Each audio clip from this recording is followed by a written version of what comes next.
What's up, guys? Today I'm going to talk about how to prepare for your medical school interviews. It can be confusing. I know when I was finishing up my secondaries, I didn't know where to start to prepare for the interviews. So I think this video is going to be really helpful. You might want to stick around for the whole thing. If you don't have time, just play it in 1.5 speed. These preparation steps were what I used, and my results was I got into UCLA, UCSF, and UCSD. And because I already did really well and I got into my dream schools, I was able to withdraw from 5 other medical schools. The thing about medical school interviews, if you do really well and get into your dream schools, you can save a lot of time and energy of not preparing for other schools. This video is mainly going to talk about how to begin preparing for your medical school interviews. I'm going to go over some books, some general concepts, and other details such as mock interviews. And in future videos, I'm going to talk more about answering specific interview questions that may come up in my honest opinion, the best way. So if you want to stay in the loop, just subscribe to my channel and be part of the fam. Wait, you don't want to be part of the fam?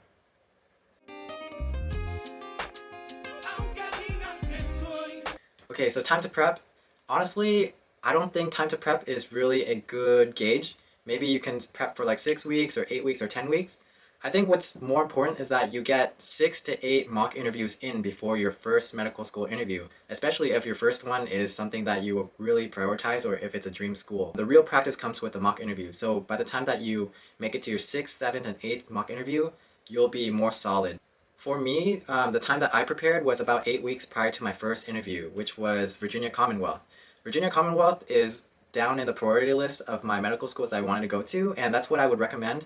Having the low priority schools be your first medical school interviews, that way you can also use them as practice like a mock interview, and by the time that you keep doing interviews and you make it to that interview for your dream school, you'll be really solid. A lot of medical school interviews, the questions are the same, so it gives you a lot of practice. So now that I've covered time to prep, I'm going to go over the most important thing that you need to know. So the medical school interview, the way I think of it, it's kind of like a game. In the interview, there are very specific question types, and the more that you can take note of this, the more you can allocate the specific strategies to answer those questions. So in this website, it's called 7 different types of MMI questions you need to know. You don't even need to put MMI there. Really, there's 7 different types of questions you need to know for the medical school interviews. To put it into perspective, whenever an interviewer asks me a question during the medical school interviews, it kind of goes like this. So let's say they ask me, what is your position on physician-assisted suicide? I'll keep that question in mind, but realistically in my head, I'll think, oh, what kind of question is that? Ah, it's a policy question. And then knowing that it's a policy question, I can structure my answer like, because it's a policy question, I have to state my knowledge of it first, and then after I need to give 2 sides of the argument. So a pro for physician-assisted suicide, a con for physician-assisted suicide, and then I'll give my opinion on it after seeing the 2 sides. And yeah, that's similar to how it breaks down. So I hope that gives you an idea of how I think when an interviewer gives me a question during the interview. First, I think of the question, right? And then I think of how that question would be sorted in these 7 types of question types.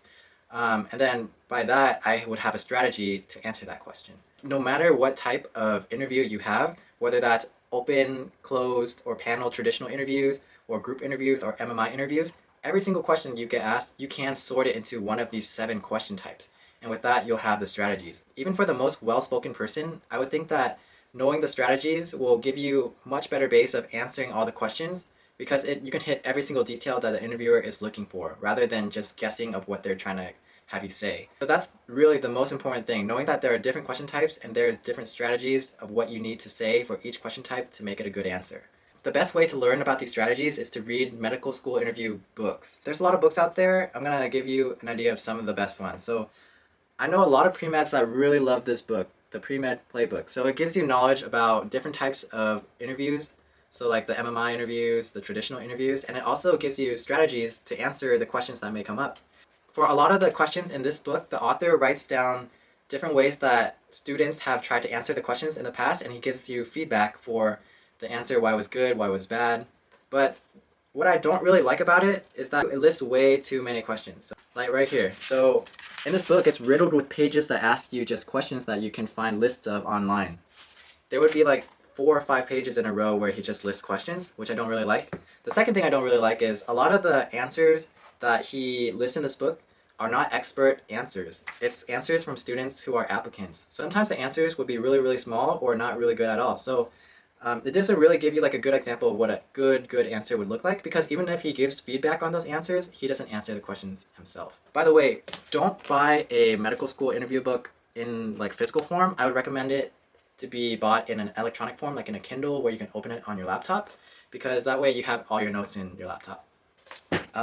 So I would recommend these two books. It's called the BMO Interview Guide and the MMI Guide, made by BMO as well.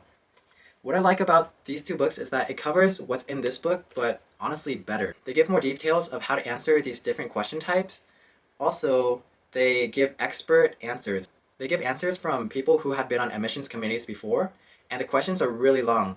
I think these two books, by giving me really difficult questions to answer and then giving me the expert answers with explanations why, really conveniently in the paragraph in bolded parentheses, it's honestly a lot better. And I think it's honestly the best two books that you can buy to prep for the interview. During the prep phase, I also bought a medical ethics book. So I bought Doing Right. I think there's a new version of it out on Amazon right now, and it honestly gives you so many different topics to read about. During the medical school interview, you're going to be asked a lot of questions regarding ethics, and honestly, college, university, or your job, or your research, it really does not prepare you well enough to answer those questions. So I would recommend buying a medical ethics book. I'll link it down in the description. You'll get more of a feel on these different kind of topics, and they'll give you a case study for most of the topics that they talk about. And that way you can see like the decision making of actual doctors or healthcare practitioners. By having that knowledge, you'll be more prepared to answer interview questions. So these topics are like hotly debated topics in medicine, and you really need to be familiar with them. I would say for these hot debate topics, they're mostly going to be implemented into a policy type question, such as like, what is your opinion on abortion, or what is your opinion on marijuana, where you're going to have to give like pros and cons to those topics and then pick a side of what you agree on. So if you don't want to buy this book, there's this website that I found. It's the University of Washington Medicine Ethics and Medicine Overview. The link is right here where you can read up on these different topics that are hotly debated. However, I think that this book does a better job of like explaining everything. So if you want to save like 40 bucks, 50 bucks, use this website. But honestly, if it's your medical school interviews, I would just buy this. So now I'm going to go over some Google Docs that you need to make. Well, that's how I organized everything. Number one is what I call the medical school personal questions Google Doc. And that's where I get like a lot of my interview questions, where it's mostly about myself. Like, what if they ask, oh, why do you want to pursue medicine? In your opinion, what was your personal flaw? Things like that. So how I made this Google Doc was through these two links. If you can open these links, you will have a list of never-ending questions. This one, it kind of like lists it out, and if you scroll to the bottom, there will be a link where you can get like a lot more personal questions. Let's see. Click here for 100 more medical school interview questions. And here it is. So these questions are mostly about yourself. So you can basically just copy as much as you want, maybe like the whole thing, maybe all 100. You copy it and then just paste it, right? So I pasted it. So now you basically have the list that's in this book. So that's why I didn't really like this book, right? Because now you have something that you can actually type on. If you have in this book, like there's literally no space to write down the answers to. Because my dream school was UCLA, I found this link. It was like the UCLA medical medicine interview questions. Yeah, the UCLA interview questions. So here there are even more questions. Sometimes they overlap with the one that I just showed you.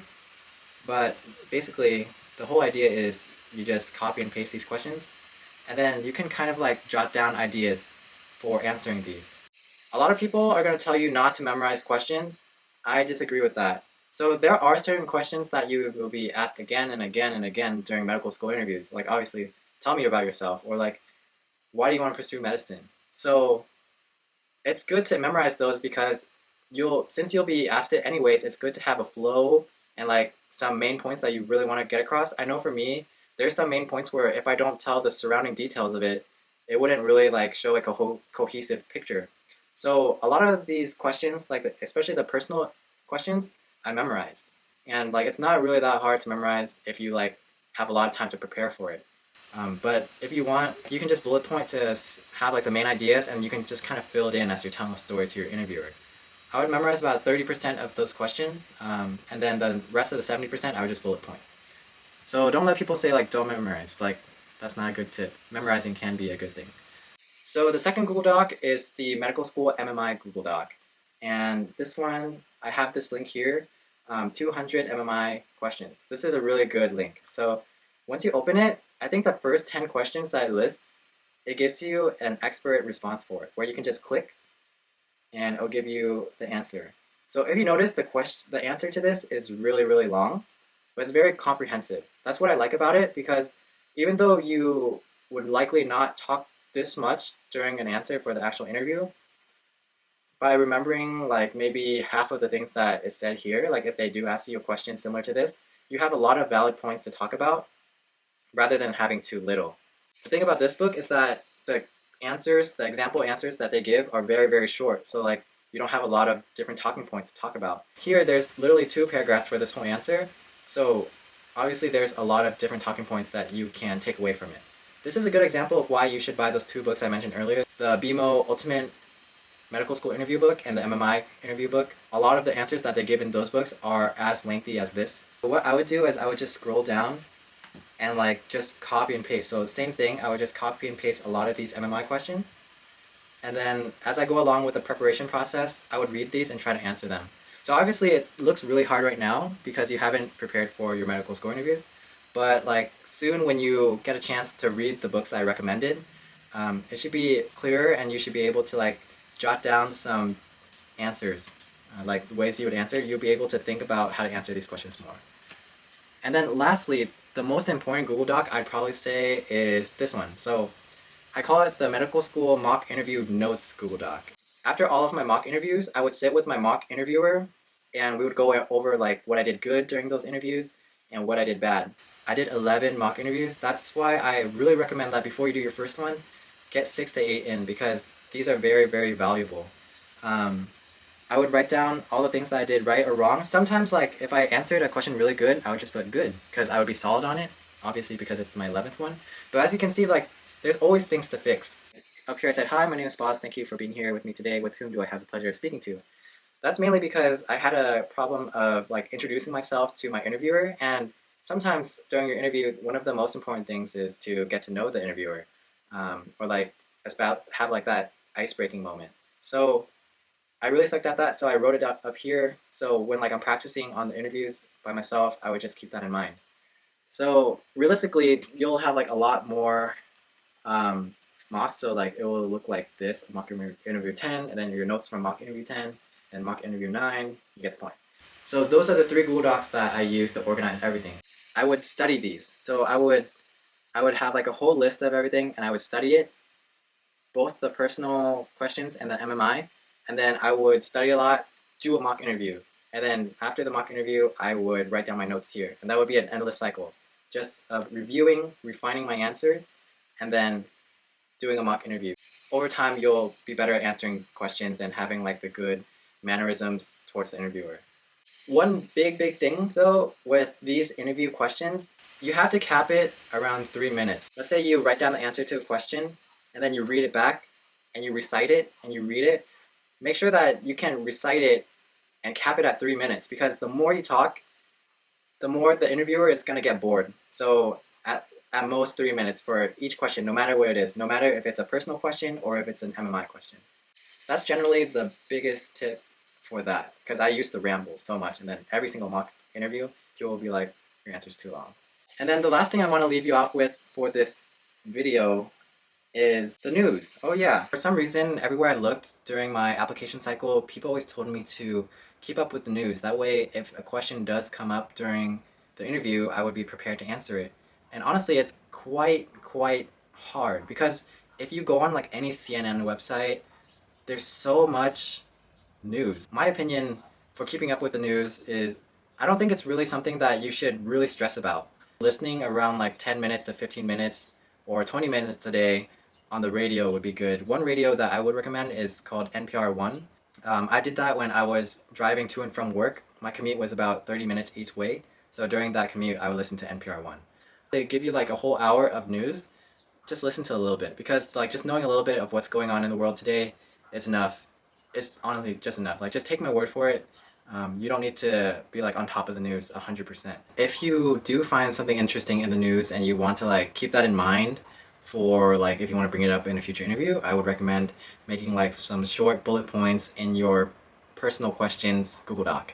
And that's what I did.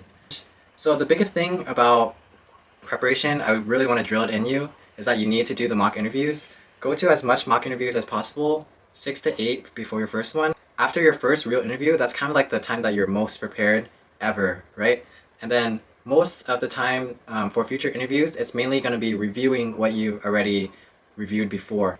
What I would recommend also is to schedule a mock interview 2 days before your next real interview. You do the mock, you get feedback on what you did right or wrong during that mock interview, and you have 1 or 2 days to prepare in between the time of your mock interview and your real interview. That way you'll feel like more refreshed and you'll have like a sense that you like trained for that moment. Some quick things I want to leave you off with is ways that you can work on your habits starting now. In preparation for my interviews, I noticed that I would say or like a lot, like Californians. I would try to limit that as much as possible because it makes you sound more professional. So try to, in the instances where you want to say like or if you catch yourself, just be silent for a second and then continue talking. Another thing is to reduce distractions. One big thing about interviews is that the interviewer will pick up a lot of your tics. Like if you do like a lot of like upper body motion, or if you shake your legs a lot, it can be distracting to them.